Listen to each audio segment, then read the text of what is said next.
Hi guys, good morning. Welcome back to my first vlog, new vlog. तो guys, भगवान को कभी भी नहीं भूलना चाहिए। भगवान हर क्षण हर वक्त हमेशा भगत के वश में रहते हैं। एक बहुत बढ़िया स्टोरी याद आ रही है मुझे। एक बहुत बड़ा सेठ था। वो भगवान की बहुत भक्ति करता था। फैक्ट्री, कोठी, बंगले सब था उसके पास, जमीन जायदाद। वो भगवान की बहुत भक्ति करता था। उसका एक नित नियम था, वो सुबह रेत में सैर करने जरूर जाता था। जैसे ही वो रेत में सैर करने जाता था, जैसे ही वो रेत में पांव रखता था तो उसको चार पांव दिखाई देते थे। उसको लगता था कि दो पांव तो मेरे हैं और दो पांव भगवान मेरे साथ चलता है।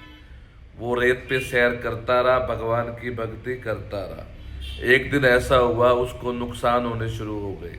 उसकी फैक्ट्री, दुकानें, प्लाट सब उसके बिक गए और वो लॉस में आ गया। दोस्त, रिश्तेदार, भाईचारा सब उसे छोड़ गए। उसने भगवान की भक्ति नहीं भूली और भगवान की भक्ति करता रहा, मेहनत करता रहा और नित नियम के हिसाब से सुबह सैर करने भी जाता रहा। जैसे ही वो रेत पे सैर करने जाता तो उसको, जैसे ही उसने रेत पे पांव रखे तो उसको दो पांव दिखाई देने लग गए। उसने कहा, भगवान, जब मेरे पास पैसा था तो चार पांव दिखाई देते थे, दो तेरे दो मेरे।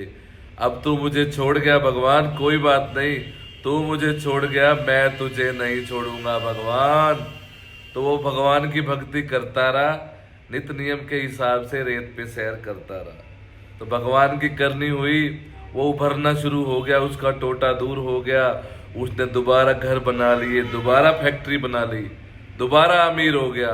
जैसे कि नित नियम के हिसाब से वो रेत पे सैर करने चला गया। जैसे ही वो रेत पे सैर करने गया, उसी टाइम फिर उसको चार पांव दिखाई देने लग गए।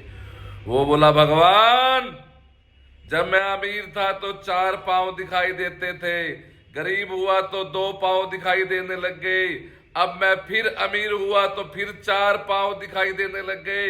इसका मतलब भगवान, तू अमीरों का है, तू अमीरों का है, गरीबों का नहीं है। तो भगवान को प्रकट होना पड़ा। भगवान ने कहा, भगत, मैं तो भगत के वश में रहता हूं। मैं पहले भी तेरा था, मैं आज भी तेरा हूं।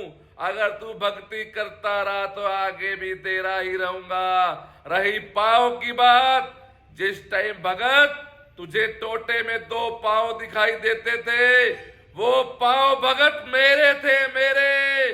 तुझे तो मैंने गोद में उठा रखा था कि मेरे भगत को किसी प्रकार की कोई दिक्कत ना आए, कोई कष्ट ना आए, किसी प्रकार की कोई समस्या ना आए।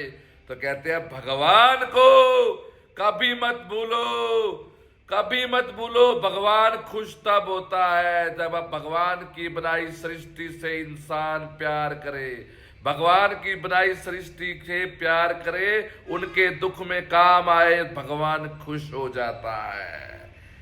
मंदिर की माता को मनाते मनाते ये ना हो कि घर की माँ भूखी बैठ जाए। ध्यान रखो, भक्ति भाव रखो, सेवा भाव रखो, भगवान सब ठीक करता है। तो कहानी आपको कैसी लगी गाइस, सब मुझे बताइएगा, कमेंट में बताइएगा। ये मेरा फर्स्ट व्लॉग है इस चैनल पे। बाबा कृपा करेगा, ऐसे मोटिवेशनल व्लॉग आपको मिलते रहेंगे बाबा की कृपा से। जय श्री श्याम, जय माता दी।